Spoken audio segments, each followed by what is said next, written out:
जय हिंद दोस्तों, स्वागत है आपका अपने YouTube चैनल उड़ान क्लासेज पर। और आज की हम बात करें तो आज की इस महत्वपूर्ण कक्षा के अंतर्गत हम बात करने जा रहे हैं भारतीय इतिहास के बारे में। यानी आज से हम शुरू करेंगे इतिहास के संबंधित महत्वपूर्ण जानकारियों के बारे में। आज से हम शुरू करने जा रहे हैं। जैसा पिछली कक्षाओं के अंतर्गत हमने भूगोल के बारे में बातें करना शुरू किया था, कुछ एक हमने भूगोल से संबंधित बातें की है। अब रोजाना हम कभी भूगोल, एक दिन जो है ज्योग्राफी, एक दिन फिर भूगोल, फिर यानी कि एक दिन फिर हिस्ट्री, यानी भूगोल और हिस्ट्री दोनों के बारे में एक एक दिन करके हम क्लासों के बारे में अध्ययन करेंगे। अच्छे से हमारे दोनों सब्जेक्ट साथ साथ लेकर हमें चलना है और बिल्कुल जीरो से लेकर और एक एडवांस लेवल तक हम इसके बारे में बात करेंगे। तो शुरू करते हैं हम इतिहास के बारे में। देखिएगा सभी विद्यार्थी,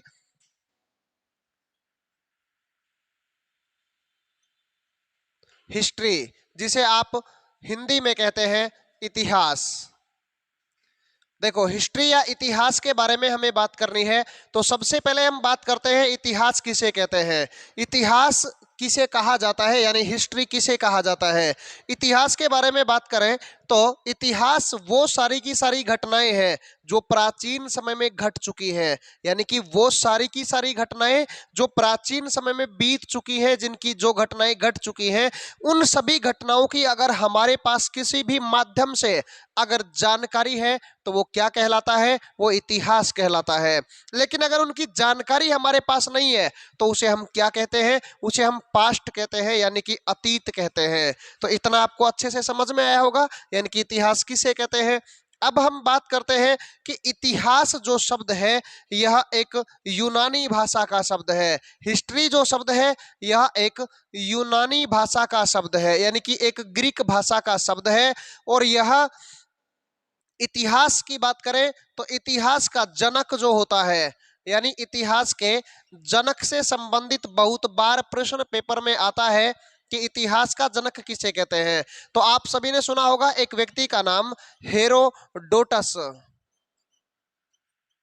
तो इतिहास का जनक किसे कहा जाता है, हेरोडोटस को कहा जाता है। और ये हेरोडोटस कहाँ का रहने वाला था भाई, तो ये यूनान का रहने वाला था। कौन सी जगह का रहने वाला था, यूनान का रहने वाला था। तो इतिहास में हम बात करें तो इतिहास जो है ये हेरोडोटस को इतिहास का जनक कहा जाता है, जो यूनान का रहने वाला था। ये बेसिक बातें होती है इतिहास से संबंधित, जनक से संबंधित। ठीक है, अब इसके बाद में हम बात करें कि इतिहास जो है भारतीय इतिहास, क्योंकि मोस्ट ऑफ हमारे जितने भी एग्जाम होते हैं उनमें ज्यादातर आपको भारतीय इतिहास पूछा जाता है। और भारतीय इतिहास की बात करें तो भाई भारतीय इतिहास को हम कितने भागों में बांटकर पढ़ेंगे, तो देखते हैं कितने भागों में बांटकर भारतीय इतिहास को पढ़ा जाता है। देखना, भारतीय इतिहास को हम तीन फेजेस में बांटते हैं, तीन भागों में बांटते हैं। जैसा कि मेरे सामने ये तीन भाग हैं, और ये तीन भाग कौन कौन से, देखना।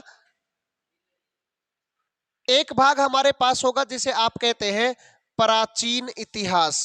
क्या कहते हैं, प्राचीन इतिहास के नाम से जानते हैं। ठीक है, एक अपने पास हो गया प्राचीन इतिहास, जिसे आप अंग्रेजी में कहते हैं एंसेंट हिस्ट्री के नाम से जानते हैं।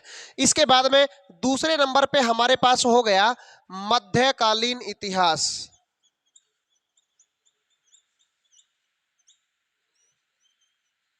मध्यकालीन इतिहास, ठीक है, तो ये अपने पास हो गया मध्यकालीन इतिहास। तीसरा जो पार्ट होता है इतिहास को जो हम बांटते हैं, वो तीसरा पार्ट हमारे पास कौन सा होता है, तो तीसरा पार्ट हमारे पास होता है जिसे अपन कहते हैं आधुनिक इतिहास। और आधुनिक इतिहास की बात कर ले तो आधुनिक इतिहास किसे कहते हैं अंग्रेजी में, अंग्रेजी के अंदर आप इसे क्या कहते हैं, मॉडर्न हिस्ट्री के नाम से जानते हैं। ठीक है, तो हमारे पास भारतीय इतिहास को हमने तीन भागों में बांटकर बात करना शुरू किया है। और वो तीन भाग कौन कौन से हैं, तो देखना, एक अपने पास प्राचीन इतिहास होता है, एक मध्यकालीन इतिहास होता है, और एक आधुनिक इतिहास होता है। यानी कि इतिहास को हम तीन फेजेस में बांटते हैं, तीन भागों में बांटते हैं, जिसमें एक अपने पास होता है प्राचीन, जिसे आप एंसेंट हिस्ट्री कहते हैं। एक अपने पास होता है मध्यकालीन, जिसे आप मेडिवल इंडिया के नाम से, मेडिवल हिस्ट्री के नाम से जानते हैं।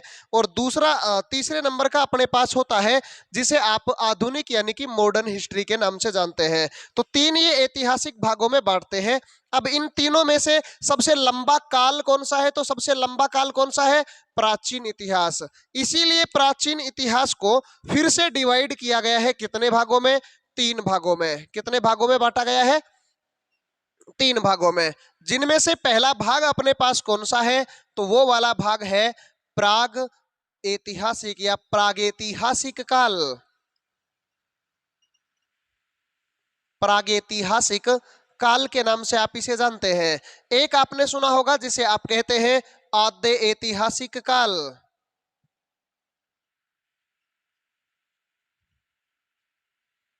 आद्य ऐतिहासिक काल।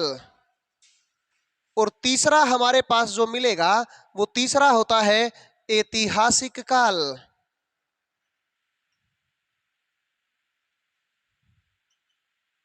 ठीक है, तो मैंने अभी बताया कि भारतीय इतिहास को 3 भागों में बांटते हैं। उनमें तीनों में सबसे बड़ा लंबा जो पीरियड है वो प्राचीन इतिहास है। फिर से प्राचीन इतिहास को कितने भागों में बांटा भाई? 3 भागों में। प्रागे ऐतिहासिक काल यानी इतिहास का वह काल जिसके बारे में हमें कोई भी लिखित जानकारी प्राप्त नहीं होती है, वो इतिहास का प्राग ऐतिहासिक काल होता है। और इतिहास का वह काल जिसके बारे में हमें लिखित जानकारी तो प्राप्त होती है, लेकिन उन लिखित जानकारियों को अभी तक नहीं पढ़ा जा सका है कि उनमें क्या लिखा हुआ है, वो कौन सा काल होगा? आद्य ऐतिहासिक काल।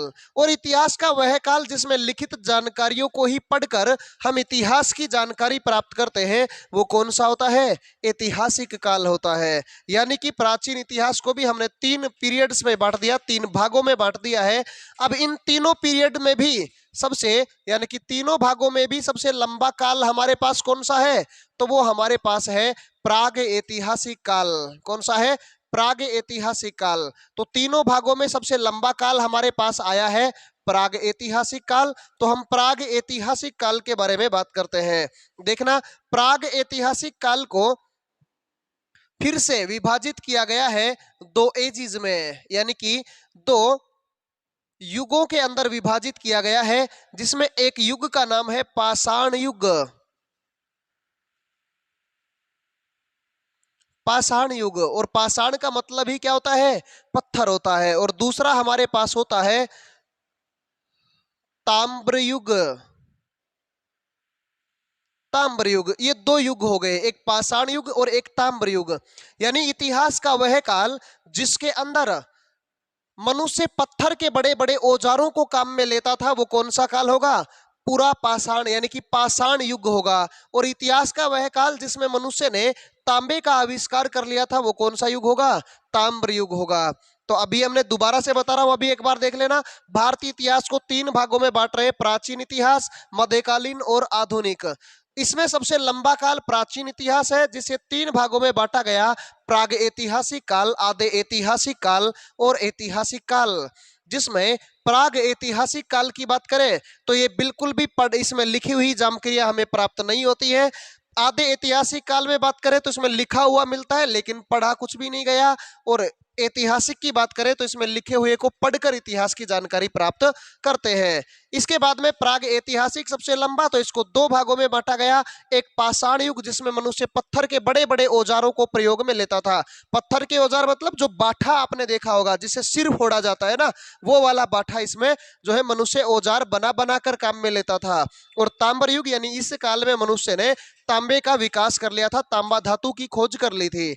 इसके बाद में इन दोनों में भी सबसे लंबा पीरियड कौन सा है? तो सबसे लंबा पीरियड है हमारे पास पाषाण युग। कौन सा है?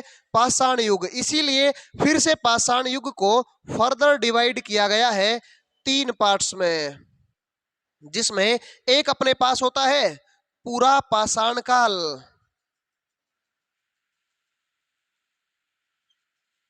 पूरा पाषाण काल। दूसरा अपने पास होता है मध्य पाषाण काल।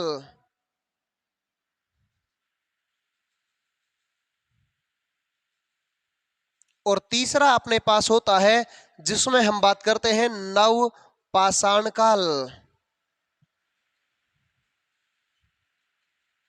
ये 3 भाग होते हैं। ये 3 भागों के बारे में मैंने बताया कि ये पूरा का पूरा हमारा प्राग ऐतिहासिक काल आगे जाकर इतने भागों में विभाजित हो जाता है।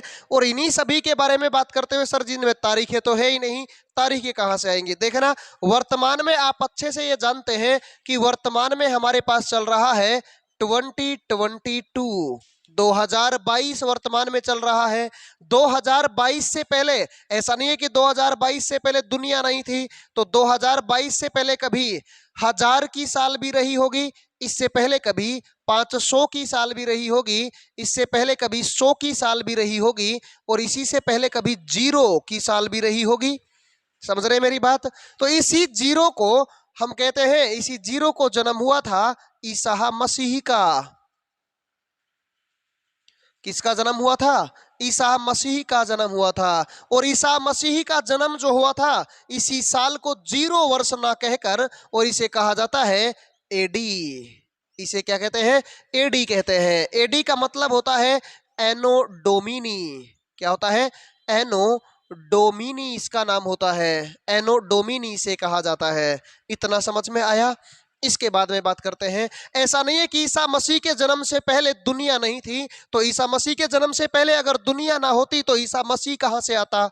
समझ रहे मेरी बात? इसीलिए ईसा मसीह के जन्म से पहले भी वंश डायनेस्टीज हुआ करती थी, तो इससे पहले भी 100 की साल रही होगी, इससे पहले भी कभी 1000 की साल रही होगी, और इसी से पहले भी कभी 2500 की साल रही होगी, या कभी अनिश्चित काल तक साल रही होंगी। इसी ईसा मसीह के जन्म से पहले का समय, सारा का सारा समय बीसी के नाम से जाना जाता है, जिसे आप कहते हैं बिफोर क्राइस्ट। बिफोर क्राइस्ट के नाम से जानते हैं। यानी कि हिंदी में आप इसे क्या कहते हैं? ईसा पूर्व। क्या कहते हैं? ईसा पूर्व, यानी कि ईसा के जन्म से पहले का समय। और ये वाला कहलाता है ईसवी। क्या कहलाता है? ईसवी, या इसे ही आप कह सकते हैं सन। क्या कह सकते हैं? सन भी कह सकते हैं। तो अब इन्हीं में हमें तारीखें भरनी है, और तारीखों के बारे में बात करें तो देखिएगा, एक्स, ये पूरा पाषाण काल जो है ये 5 लाख बीसी से कितने समय पुराना है भाई? ये पुराना है 5 लाख बीसी से लेकर और 8000 बीसी तक का काल कौन सा है? पूरा पाषाण काल। और 8000 बीसी से लेकर और 4000 बीसी तक का काल कौन सा है? मध्य पाषाण काल। और उसी के बाद में हम बात कर लें कि 4000 बीसी से और 2500 बीसी तक का काल कौन सा है? तो नव पाषाण काल है। अगर मैंने ये तीनों आपको बता दिए हैं तो पाषाण युग पूछने की जरूरत नहीं होनी चाहिए, क्योंकि 5 लाख बीसी से और 2500 बीसी तक का काल कौन सा होगा? पाषाण युग होगा। ताम्र युग की बात कर ले तो ये चला था, ताम्र युग चला था 3000 बीसी से और 2000 बीसी तक का काल कौन सा रहा है? ताम्र पाषाण युग रहा है, या ताम्र युग हुआ है। इसी के बाद में हम बात करें तो आद्य ऐतिहासिक काल के बारे में, क्योंकि अगर मैंने आपको ये बता दिए हैं तो ये पूछने की जरूरत नहीं होनी चाहिए। इसके बाद में आद्य ऐतिहासिक काल की बात करें तो इसे हम 2 फेजिस में बांटकर पढ़ते हैं, और इसी में हम बात करते हैं भारत की 2 सभ्यताओं के बारे में, जिसमें एक भारत की सबसे पुरानी सभ्यता सिंधु सभ्यता होगी। कौन सी सभ्यता होगी? सिंधु सभ्यता, जिसका कालक्रम होगा 2350 बीसी से, या इसका कालक्रम होगा 2500 बीसी से और 1750 बीसी। 2500 ईसा पूर्व से और 1750 ईसा पूर्व तक सिंधु घाटी सभ्यता के बारे में बात करेंगे।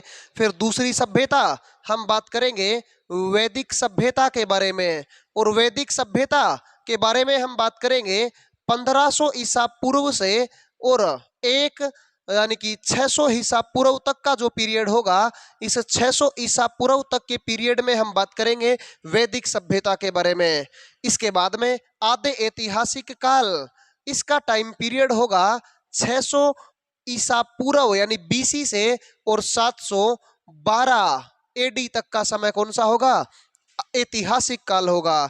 इसके बाद में बात करें तो मध्यकालीन इतिहास जो कि चलेगा, जिसमें हम पूरा का पूरा मुस्लिम शासन पढ़ेंगे 712 से लेकर 1707 ईस्वी तक, यानी कि एडी तक जो है ये चलने वाला है। और उसके बाद में 1707 से लेकर के और 1947 ईस्वी तक हम बात करेंगे किसके बारे में? आधुनिक इतिहास के बारे में। तो देखना विद्यार्थियों, हमने बात की है इतिहास से संबंधित कुछ एक जानकारियों के बारे में, एक ओवरव्यू हमने इतिहास से संबंधित लिया है, जिसमें हमने बात की है कि इतिहास का जनक हम हेरोडोटस को कहते हैं।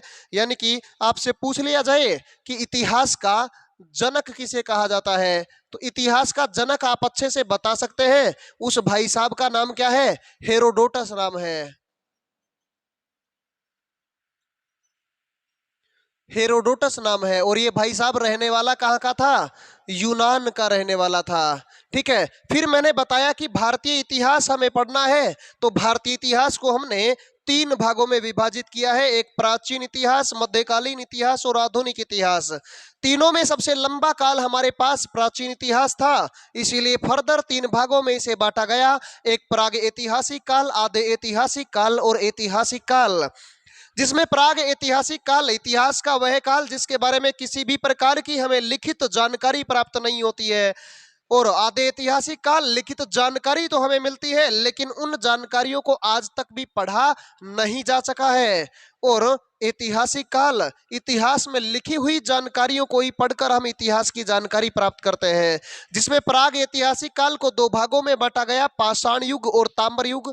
जिस काल में मनुष्य पत्थर के बड़े औजारों को काम में लेता था वो पाषाण युग हुआ करता था। और ताम्र युग जिसमें मनुष्य ने तांबे का विकास कर लिया था और तांबे से सर्वप्रथम हमने कुल्हाड़ी औजार बनाया था। फिर आधे ऐतिहासिक काल में सिंधु सभ्यता और वैदिक सभ्यता के बारे में बात करेंगे।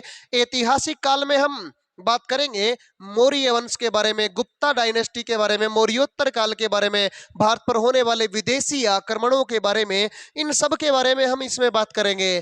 फिर मध्यकालीन इतिहास हम पढ़ेंगे ही पूरा एक मुस्लिम शासन के बारे में, यानी कि मुसलमानों के शासन के बारे में। और फिर आप देख रहे हैं कि गोरे लोग आएंगे भारत में, आधुनिक इतिहास की शुरुआत होगी और अंग्रेजों के बारे में हम उसमें पढ़ेंगे। तो ये रही हमारी आज की क्लास में इतिहास के ओवरव्यू से संबंधित जानकारियां। आगे हम अपनी अगली जो क्लास आएगी उस अगली क्लास में हम शुरुआत करने वाले हैं मध्यकालीन इतिहास से। कहां से शुरू करेंगे? मध्यकालीन इतिहास से। क्यों करेंगे? क्योंकि मध्यकालीन इतिहास परीक्षा की दृष्टि से सबसे ज्यादा बार पूछे जाने वाला इतिहास का पार्ट है। सबसे ज्यादा प्रश्न ही आपको मध्यकालीन इतिहास से देखने को मिलते हैं। तो आज की क्लास में हम इतना ही। आगे एक कल की क्लास में नए टॉपिक के साथ जो कि मध्यकालीन इतिहास से संबंधित होगा, जिसमें मुस्लिम शासन के बारे में बात करेंगे, उसके बारे में पढ़ेंगे। तो आज के लिए इतना ही। धन्यवाद मित्रों।